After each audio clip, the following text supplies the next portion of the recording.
Welcome back to Water Quality in the Pacific Northwest. Today we're continuing to cover our lectures on surface water quality. We're going to continue to talk about pollutants and measurements. So far, in the surface water quality section, we have covered nutrients, sediments, erosion on land, eutrophication. We introduced eutrophication last time, and today we're having our second lecture on eutrophication. I'd like to start out by talking a little bit about some examples of eutrophication in the Pacific Northwest. More specifically, I'd like to talk about Idaho examples. We can see examples of eutrophication in both north and southern Idaho. Probably the best place to see examples of eutrophication issues in southern Idaho would be along the middle portion of the Snake River. We see these problems as algal blooms. In the late summer, lots of times, we'll see a greenish tinge to the surfaces of non-moving water bodies, particularly behind reservoirs in southern Idaho. And of course, this green sheen is the algae blooms, which means we have a large population of phytoplankton. Now, the cause of these algae blooms or eutrophication could be sediments washing off land, or it could be from nutrients washing off agricultural land and dairies and rangelands. If we go to northern Idaho, we have several major lakes in the northern part of the state that to the average eye appear to be relatively pristine, which means pretty oligotrophic. A good example would be Lake Coeur d'Alene. Lake Coeur d'Alene is one of the three large lakes in the northern part of the state. It's a recreational paradise. It's the smallest of the three large lakes in the northern part of the state. One of the problems we're starting to see with Lake Coeur d'Alene is the population in the Lake Coeur d'Alene watershed has increased substantially in the last 20 to 30 years. So we have more and more people that are living around the lake or in the lake's watershed, probably 150,000 people. The more people we have, the more chance there is for nutrients and sediments to enter the lake. So we're in a stage right now where we are starting to see potential problems occurring. Again, pictured along the shoreline of Lake Coeur d'Alene, you see an osprey nest on top of this telephone pole. So what's happening in this lake that would cause eutrophication to start to be a problem or symptoms of eutrophication starting to occur? Well, if we look along the shore of the lake, we can see lots of human activities. We have agriculture land, we have forestry land, we have lots of housing. So anything that washes off these slopes on the side of the lake and enters the lakes could enrich the waters of this lake. If we don't have good erosion control on agricultural land, we can lose sediment into the lake, and sediments contain phosphorus. Phosphorus is a nutrient that can cause eutrophication, and also the sediments themselves, when they enter the lake, they make the water less transparent. It's harder for sunlight to penetrate, and it would cause problems with growing benthic plants. A lot of the farmland, agricultural land around the lake is used for farming, and on those farms we apply nutrients, and if these nutrients wash off the land, they can enter the lake. And these nutrients, of course, would be nitrogen from nitrogen fertilizers or phosphorus from phosphorus fertilizers, and the phosphorus would wash off with the sediments. In addition to cropland, we have a lot of forest lands along the shore of Lake Coeur d'Alene. If we harvest any of those trees or we have fires along the edge of the lake, we can lose sediments from this land, and these sediments are rich with phosphorus or themselves can cause the lake to be less transparent. As more and more people move into the Coeur d'Alene area, we're starting to see sediments that come into the lake from construction sites along the shore. 50 years ago, there were just a few homes along the shore of Lake Coeur d'Alene, and if we lost a few sediments from these few homes, it didn't matter. It wasn't very many sediments entering the lake at once. But now we have thousands of homes along the lake shore. So even if each individual homeowner just loses a little bit of soil from their property into the lake as sediments, this contributes to a massive amount of sediments that can enter the lake. Lake Coeur d'Alene is an important recreational lake in the northern part of the state. If you go up and see this lake in the middle part of the summer, you will see hundreds and hundreds and hundreds of boats on the lake. Within these boats, we have fuel powering these boats. We have possible human waste that leaks off the boats. We have other types of organic waste that can enter the lake. So the more boat traffic we have, the greater the potential there is for nutrients to leak into the water and cause eutrophication. We'll go back to the shoreline for a few moments. There's a lot of septic individual homes along the lakes are usually not connected to sewer systems. If you're not in the city, you probably have your own individual wastewater treatment plant, which we call a septic system, which consists of a septic tank and a drainage field. Septic tanks are very good at cleaning up our liquid waste from our homes. However, septic systems need to be maintained. These septic tanks need to be pumped every so often. If they aren't maintained, these septic tanks can fill and the nutrients can overflow and leak into the water body. In addition to that, we have some small towns, settlements along Lake Coeur d'Alene, such as this is the town of Harriston on the northeastern shore of Lake Coeur d'Alene. A lot of people have lawns on their property. Lots of people have gardens on their property. Anytime it rains or we overwater, those nutrients can roll off the land and leak into the lake. You know, a couple dozen residents don't make much, but when you have 1,000 residents around the shore of Lake Coeur d'Alene, all of a sudden things add up. Even these people having gardens in their yard, if the nutrients leak out of the garden soil and end up in the water body, we have potential problems. So one of the big issues we have, or challenges we have, is to control eutrophication, prevent water bodies from aging. And we're talking about stagnant water bodies. We're talking about lakes, ponds, and water behind reservoirs. Well, there's a sequential series of things we need to do to control eutrophication. First, we need to identify the nutrient and sediment causes.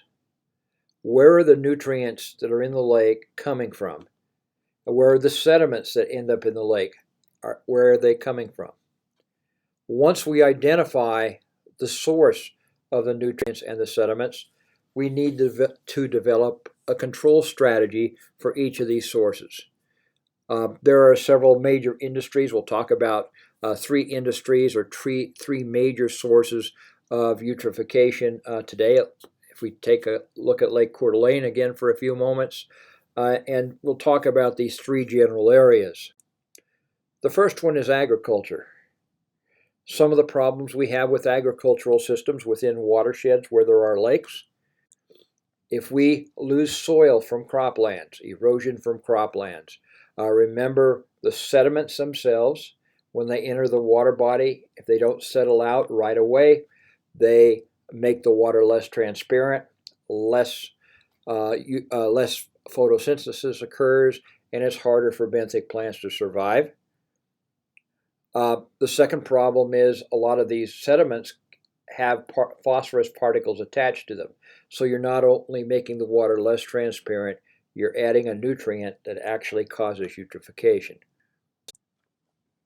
We fertilize most of our croplands. When we apply fertilizers, the 2 main fertilizers we apply are fertilizers that contain nitrogen and fertilizers that contain phosphorus. Any of the fertilizer that leaves the land Nitrogen through surface runoff, or phosphorus through sediment loss can end up with these nutrients in the lake, and these nutrients enrich the waters, cause the phytoplankton growth, and starts off our cycle of eutrophication. Also, part of agriculture is concerned with raising animals for human meat consumption. Lots of times we raise animals in a confined area. Lots of times these are feedlots. Wherever you raise an animal, you concentrate animal waste. Animal waste is organic. Animal waste contains nitrogen. Animal waste contains phosphorus. So we want to make sure that the animal waste from feedlots, dairy barns, and other areas within the watershed is prevented from reaching the surface body of water. So if agriculture is an important industry within a watershed, we have to take a look at it as a potential source of nutrients and or sediments that can cause eutrophication. Even without agriculture, we have other sources of nutrients and sediments that can lead to eutrophication. The urban sector is important. A typical person in an urban environment that has a single family home usually has a lot that's sized between 1/5 and 1/4 of an acre. The house that the people live in on this property is a relatively small portion of this 1/4 acre of land. So the land that the house does not cover is either covered with concrete or asphalt, or it's land that we plant grass to, we grow shrubs, we maybe have a garden. So one of our problems is with sources of nutrients is anytime we lose soil from an urban residence, erosion can occur from lawns that don't completely cover the soil, from gardens that don't completely cover the soil. These soil particles can move off the land carrying phosphorus and end up in the water body. People in urban areas generally apply fertilizers to their lawns, to their gardens. They either go out and buy commercial nitrogen fertilizers and phosphorus fertilizers to apply to their lawns and gardens, or they use organic materials.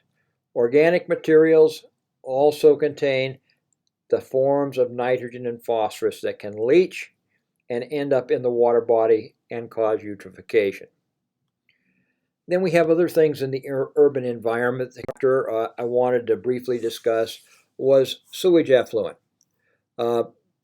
And sewage effluent can be discharged from centralized sewage treatment plants or from your home wastewater treatment plant, which is your septic system. So even in a straightforward community that has good technology, straightforward communities have wastewater treatment plants, which we'll talk about at the end of this course. These centralized sewage treatment plants are not always up to speed, and lots of times they do not remove nitrogen and phosphorus from the wastewater stream.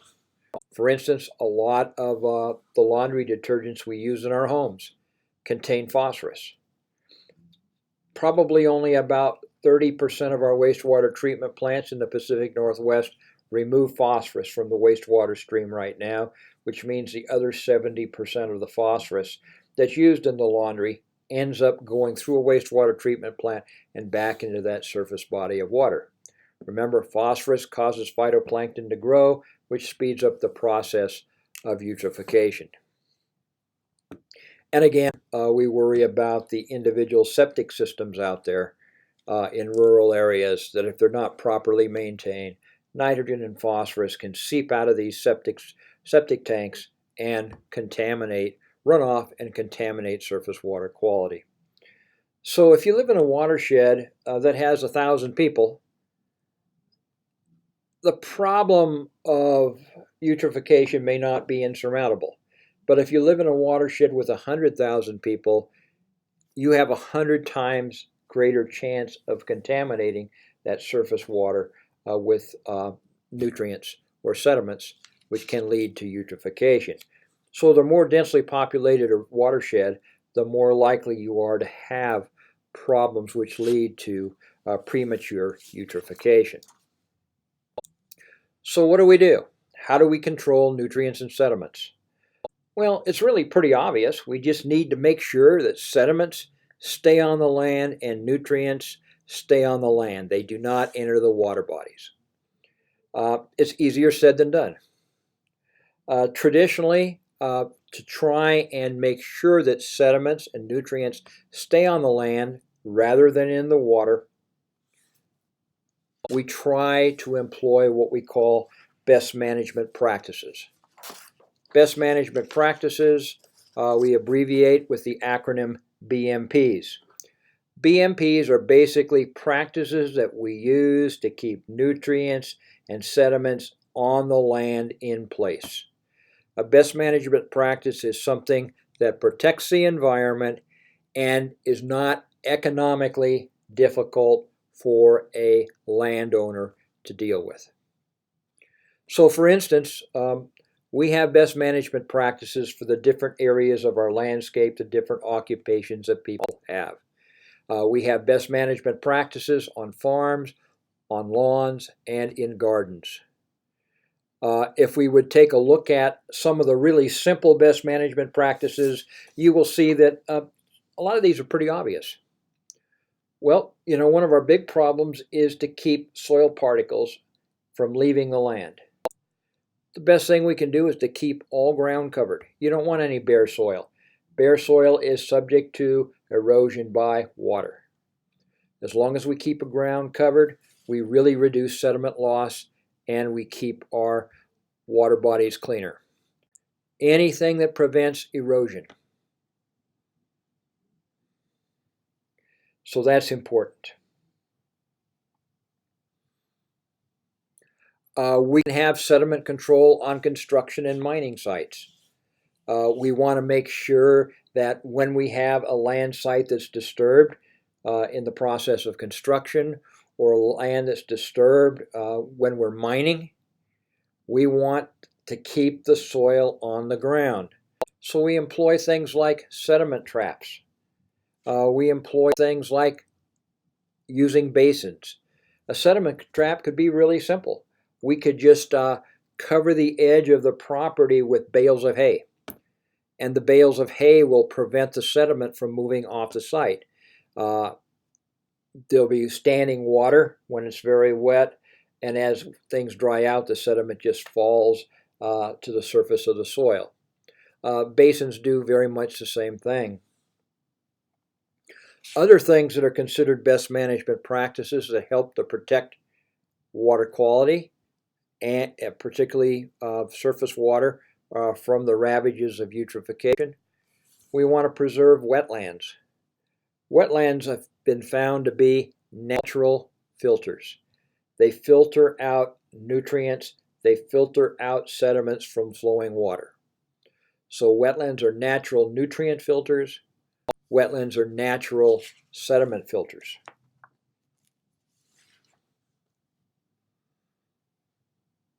Another best management practice we could employ would be to ban the use of phosphate detergents by homeowners. And the problem with the phosphates, again, is that a majority of our communities in the Pacific Northwest don't treat wastewater enough to remove phosphorus from it. If they can't remove phosphorus, the phosphorus ends up still being in the water that's returned to the stream or surface water body. So communities that only treat wastewater through secondary treatment are not good. They don't remove the phosphorus. Again, the majority of communities in the Pacific Northwest still do not remove phosphorus. It's expensive to remove phosphorus.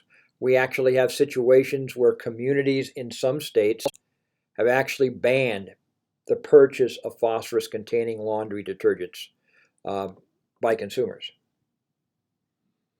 That sounds like a good thing to do. However, when you think of your laundry and you think of the cleaning power of detergents, many organizations that have looked at the importance of phosphorus in laundry detergents have found that when you take phosphorus out of laundry detergents, the detergents just don't clean clothes as well as laundry detergents that contain P. So eventually we're going to have to come up with laundry detergents that can clean well without phosphorus, or we're going to have to make sure that our local wastewater treatment plants will remove phosphorus so we can prevent eutrophication. Another simple type of BMP is the use in our wastewater treatment stream what we call advanced sewage treatment. Advanced sewage treatment we call tertiary treatment. We'll talk about this in detail later in the course when we talk about our wastewater treatment stream. But advanced sewage treatment can remove both nitrogen and phosphorus from wastewater, from our sewers. The problem is it's a pretty expensive process. It results in the increase of basically sewage bills for the average consumer. So that in a nutshell is a little bit about best management practices and why they're so important to help us control surface water quality, primarily eutrophication. Thank you for your attention. Also contribute to eutrophication. Lots of people in urban areas have pets. Pets use the lawns as their bathroom. Any runoff from pet droppings. When you have a pet dropping on a lawn, it rains or you water the lawn, those pet droppings eventually dissolve and the nitrogen and phosphorus is liberated, flow with the water, and may eventually end up in the surface body of water. So people in urban areas can definitely contribute to eutrophication. If you live in an urban watershed with lots of people, urban can be a primary component of eutrophication. The third major factor